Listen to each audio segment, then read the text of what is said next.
Chapter 2 My House by Bruce Springsteen. It's Thursday night, trash night. We are fully mobilized and ready to go. We have gathered in my grandfather's 1940 sedan, waiting to be deployed to dig through every trash heap overflowing from the curbs of our town. First, we're heading to Brinkerhoff Avenue.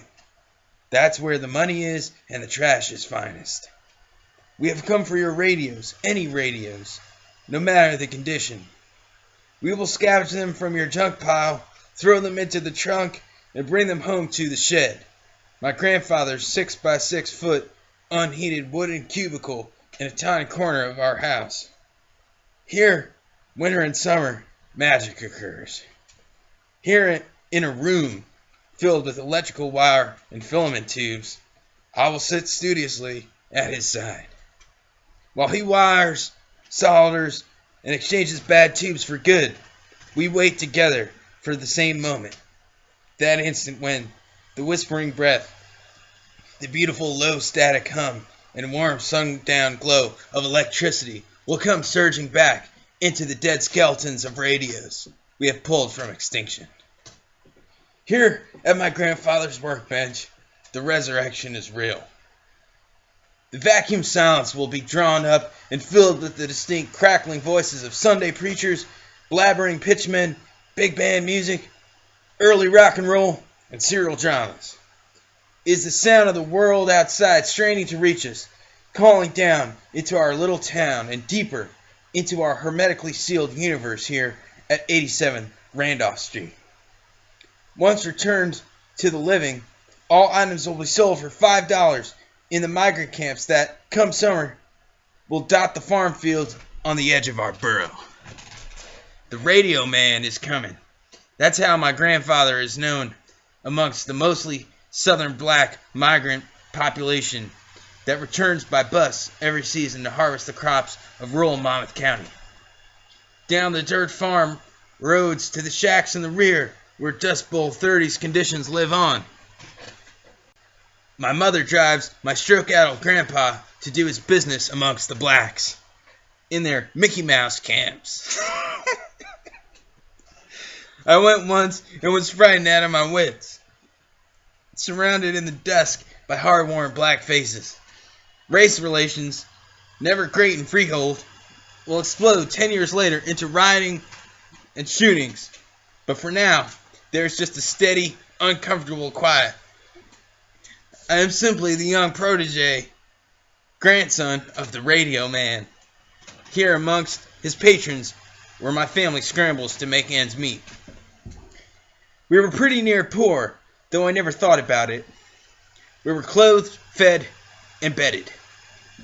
I had white and black friends worse off. My parents had jobs, my mother as a legal secretary, and my father at Ford. Our house was old and soon to be noticeably decrepit. One kerosene stove in the living room was all we had to heat up the whole place.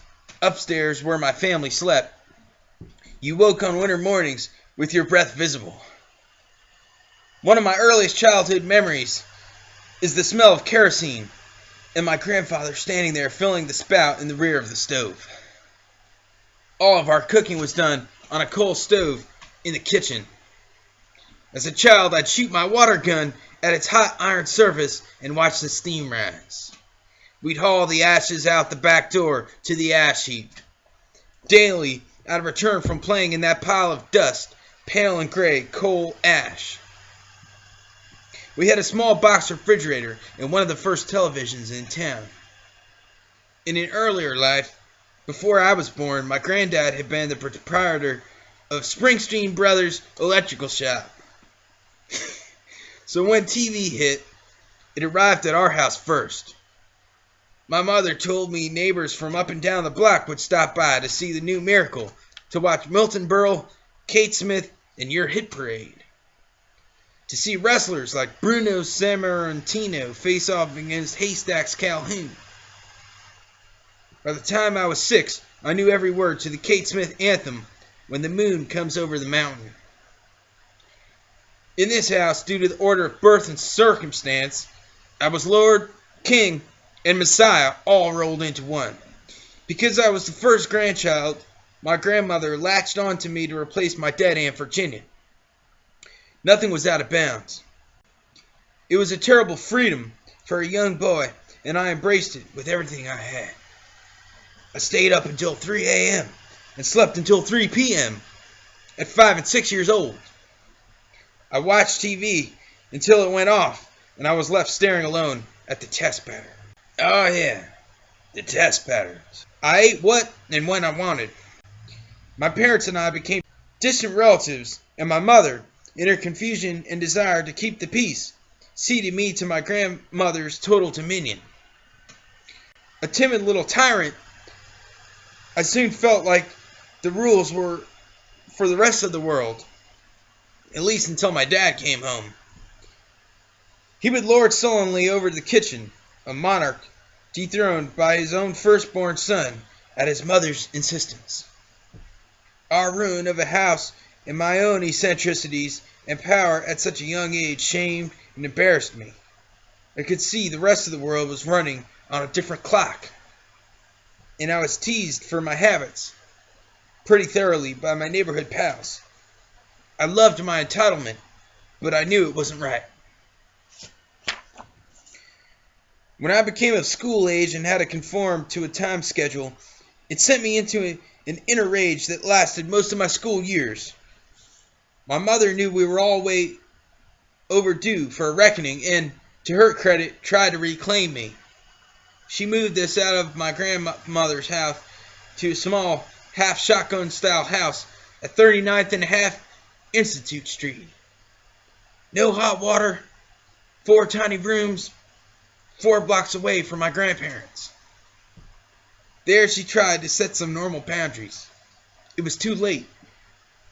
Those 4 blocks might as well have been a million miles. I was roaring with anger and loss, and every chance I got, I returned to stay with my grandparents.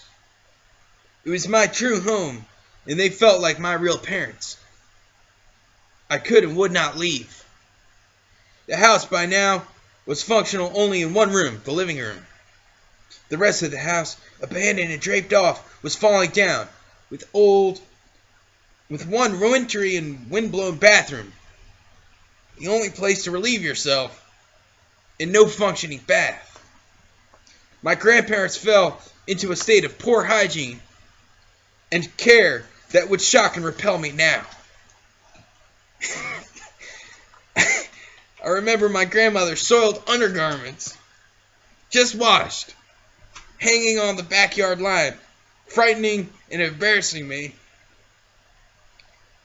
Symbols of the inappropriate intimacies, physical and emotional, that made my grandparents' home so confusing and compelling. But I loved them in that house.